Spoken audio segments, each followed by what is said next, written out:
सारे बच्चों को मेरी तरफ से गुड आफ्टरनून।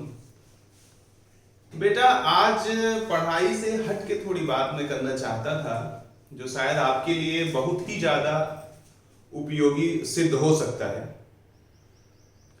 कई बार बच्चे मुझसे कहते हैं फोन पे भी, मैसेजेस पे भी कि सर मैं थक जाता हूं, और ये बात जान लेना बहुत ही ज्यादा जरूरी है कि अगर किसी भी काम को करते समय कोई थक जाता है तो आगे उससे उस काम को करा पाना असंभव के बराबर है। आप खुद पे ही ले लीजिए। सपोज करिए आप कोई काम कर रहे हैं और उसमें आप थक जाते हैं और मैं जबरदस्ती उस काम को आपसे कराऊं तो मेरे हिसाब से ये एक अपराध से कम नहीं। तो अगर थकान लगती है तो क्या किया जाए, या क्या कारण है उसके पीछे? अगर हम जान लें कि क्या कारण है उनके पीछे कि हमें थकान लगती है तो शायद थकान से बचा जा सकता है बहुत ही आसानी से। इसके संबंध में मैं आपको कुछ बातें बताता हूं, कुछ महागणित के बारे में आपको समझाता हूं, और अगर आप उस पर प्रयास करेंगे तो 100% मुझे यकीन है कि आपको रिजल्ट मिलेगा, क्योंकि मैंने उस पर प्रयोग कर रखा है। अगर आप थक जाते हैं तो सबसे पहले जाने कि थकान लगती क्यों है। जिस दिन आप ये जान लेंगे कि थकान लगती क्यों है, उसी दिन आप थकान से आसानी से बच पाएंगे।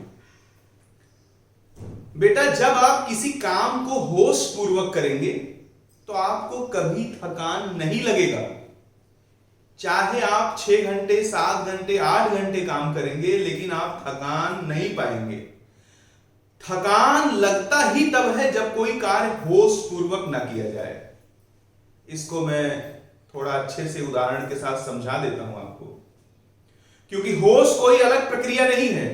होश एक सामान्य प्रक्रिया है जो आप किसी कार्य को करते समय रख सकते हैं। जैसे अगर मैं आपसे कहूं कि नहाओ और सब्जी लाओ, तो नहाना और सब्जी लाना दोनों एक दूसरे के परस्पर विरोधी प्रक्रियाएं हैं।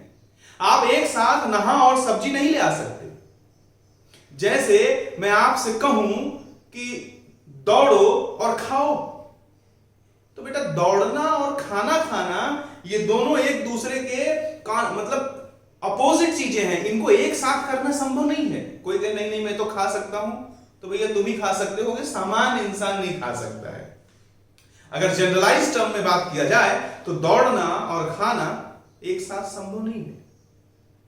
यानी कि प्रकृति में कुछ ऐसी घटनाएं हैं जिनको एक साथ नहीं किया जा सकता। लेकिन होश कोई अलग घटना नहीं है। आप होश पूर्वक नहा सकते हैं। यानी कि जब मैं नहा रहा हूं तो मेरा पूरा चित्त शांत है और मैं सिर्फ मेरे मन में नहाने का ही आनंद चल रहा है। मेरे मन में सिर्फ नहाने से ही रिलेटेड विचार चल रहे हैं। अगर मैं पढ़ रहा हूं तो मेरा मन पूर्णतः पढ़ने में है, कहीं और नहीं है। अगर मैं सब्जी ले आने जा रहा हूं तो मेरा मन पूर्णतः रास्ते पे है और सब्जी की दुकान पे है, कहीं और नहीं है। इसको बोलते हैं होश की स्थिति। जब आप होश पूर्वक किसी काम को करेंगे तो आप थकान से बच पाएंगे। दरअसल थकान की जो परिभाषा है वो है ही यही कि जब शरीर एक जगह और मन दूसरी जगह होता है ना, तो उस वक्त तनाव पैदा होता है। जब आपका मन और जब आपका शरीर दोनों दो जगहों पे होता तो आपको हमेशा स्ट्रेस फील होगा, तनाव पैदा होगा, और यही तनाव ही थकान का कारण ले लेता है बेटा। इसलिए इस बात को बहुत गंभीर से जाने कि थकान से अगर आपको बचना है तो आपको सारे कामों को होश पूर्वक करना पड़ेगा। और होश सबसे अच्छी बात यह है कि कोई अलग प्रक्रिया नहीं है। हम देखते हैं, हम पढ़ रहे हैं और पढ़ रहे हैं, शरीर हमारा यहाँ है और मन हमारा घूम घूम के पहुंच रहा है कहीं और। हर 15 मिनट पे व्हाट्सएप चेक कर रहे हैं, हर 15 मिनट पे इंस्टा चला रहे हैं, हर 15 मिनट पे उठ के जाकर के फ्रिज से पानी निकाल के पी रहे हैं, हर 15 मिनट पे कुछ अलग अलग काम कर रहे हैं। इसका मतलब कि हमारा चित्त हमारे काम के साथ नहीं है। और जब चित्त काम के साथ नहीं है तो तनाव पैदा होगा और वही स्ट्रेस फिर आपके शरीर में थकान का रूप ले लेगा। इसलिए आप सारे नीट और जेई के बच्चों के लिए मेरी तरफ से थकान से बचने का सिर्फ और सिर्फ एक ही मैसेज है कि जब आप किसी काम को कर रहे हो तो बार बार आप अपने मन को खींच के उसी काम पे लगाएं और ये जान लें कि इस पृथ्वी पे ऐसा कोई इंसान नहीं जिसका मन भागता ना हो, जिसका मन बाहर विचरण ना करता हो, जिसका मन बार बार डाइवर्ट ना होता हो, लेकिन जो लगातार मन को खींच के ले आएगा और अपने कामों में लगाएगा, उसी का मन धीरे धीरे धीरे धीरे प्रैक्टिस करके शांत होने लगता है। इसके लिए आपको कुछ नहीं करना है। आप जब खाना खाएं तो पूरे मन से खाना खाएं, पढ़ाई के बारे में कुछ भी मत सोचिए। आप जब नहाइए तो पूरे मन से सिर्फ नहाने के बारे में सोचिए, पढ़ाई के बारे में कुछ मत सोचिए। आप जब फोन चलाएं दिन में आधे घंटे 1 घंटे तो पूरा फोन का एंजॉय करिए, पढ़ाई के बारे में कुछ मत सोचिए। लेकिन जब आपका पढ़ने का समय आए तो उस वक्त आप अपने मन चित्त को शांत करके पूर्णतः जब मन पढ़ाई के साथ होगा, यानी आप उस काम में प्रसन्न होकर के मजे लेंगे ना, तो आपके शरीर से थकान गायब हो जाएगी। इसको मैं आपको और अच्छे से उदाहरणार्थ के साथ समझा सकता हूं। जैसे अगर आप खेलने जाते हैं और खेल के आते हैं तो ताजा महसूस करते हैं। आपने ये बात महसूस किया होगा कि आप अगर आधे घंटे खेल के आते हैं तो आप ताजा महसूस करते हैं। ऐसा कैसे?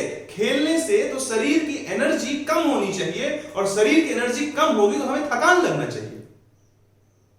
लेकिन जब थकान नहीं, हम ताजा महसूस करते हैं खेलने के बाद, क्योंकि खेलते वक्त हमारा मन, जब हम बैट लेकर के बॉल देख रहे थे तो हमारा मन कहीं और नहीं था, वो सिर्फ एक जगह था, बॉल पे था। जब हम बॉल लेके बैट्समैन की तरफ दौड़ रहे थे तो हमारा मन कहीं और नहीं था, सिर्फ उसको आउट करने की तरफ था। यानी जब कोई खेलता है तो मन चित्त से खेलता है, इसलिए खेलने के बाद उसे स्फूर्ति, ताजगी महसूस होती है, थकान नहीं लगता है। अगर खेलना काम के रूप में दे दिया जाए कि ये खेलना आपका काम है भाई, आपको सैलरी मिलेगी इसकी, तो आप देखिए आपको खेल के भी थकान लगने लगेगा। क्योंकि जिस दिन खेलना काम हो जाएगा उस दिन आप पूरे मन चित्त से नहीं खेल पाएंगे, आपका मन भगेगा। जिस दिन पढ़ना इसी तरह से आपके लिए काम के रूप में हो जाएगा, उसी दिन आप पढ़ाई से भागने लगोगे और पूर्ण मन चित्त से पढ़ाई नहीं कर पाओगे।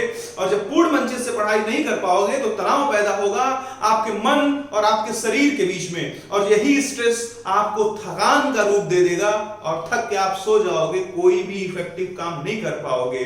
इसलिए याद रखना कि पढ़ाई को काम की तरह नहीं लेंगे, आप पढ़ाई को खेल की तरह लेंगे। पढ़ाई में आपको मजा आना चाहिए, आपको एंजॉय करना चाहिए, आपको काम में एंजॉय करना चाहिए।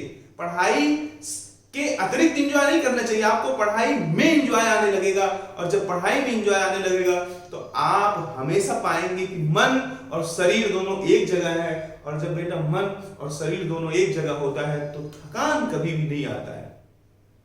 ये मेरा व्यक्तिगत अनुभव किया गया बात था। लगातार कुछ बच्चों के द्वारा पूछे जाने पे मैंने इस वीडियो को बनाया। मैंने सोचा कि ये संदेश आप तक पहुंचे।